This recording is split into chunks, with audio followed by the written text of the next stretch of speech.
ឈប់ប្រើពាក្យស្តុកចាស់បាទណាដល់ពេលហើយយើងត្រូវឈប់ប្រើពាក្យស្តុកចាស់ពឹងបាទរបស់របរហូបចុកធម្មតា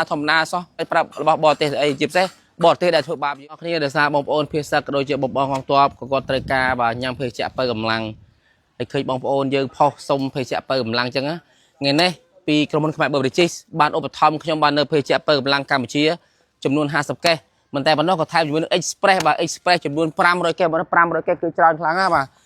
500កេសនេះយើងបែងចែកជូនទៅបងប្អូនភាសាខ្លះជូនទៅបងប្អូនបរិយាកងទ័ពខ្លះបាទដើម្បីឲ្យគាត់បាទញ៉ាំទៅមានកម្លាំងហើយណាមួយអ្វីដែលខ្ញុំចង់បង្ហាញបងប្អូននោះគឺជាផលិតផលរបស់ក្រុមហ៊ុនខ្មែរBeverages យើងគ្រប់គ្រងផលិតផលខ្មែរប្រើផលិតផលខ្មែរក្រុមហ៊ុនខ្មែរមកជួយដល់ខ្មែរយើងវិញឈប់ប្រើពាក្យស្តុកចាស់បាទណាដល់ពេលហើយយើងត្រូវឈប់ប្រើពាក្យស្តុកចាស់ clear ស្តុកចាស់យើងមកប្រើប្រាស់ផលិតផលខ្មែរយើងវិញហើយការចូលរួមជួយដល់បរិយាកងទ័ពនេះតាំងពីមុនសង្គ្រាមបាទតាំងពីមុនសង្គ្រាមបាទក្នុងការឧបត្ថម្ភខ្ញុំធ្លាប់ស្នើសុំសំងទៅក្រុមហ៊ុនជីបម៉ុងចំនួន20តោនបានរហូតដល់110តោននេះជាការចូលរួមហើយនៅ1000តោននៅកន្លែងផ្សេងទៀតដែលជាការចូលរួមរបស់ក្រុមហ៊ុន Beverages ហើយក្នុងការជួយយថាបិការាប់លានដុល្លារនិងសម្ភារៈផ្សេងៗបន្តទៅសុទ្ធកម្ពុជាបន្តវិជ្ជាបើកម្លាំងគឺច្រើនខ្លាំងមែនទែនអញ្ចឹង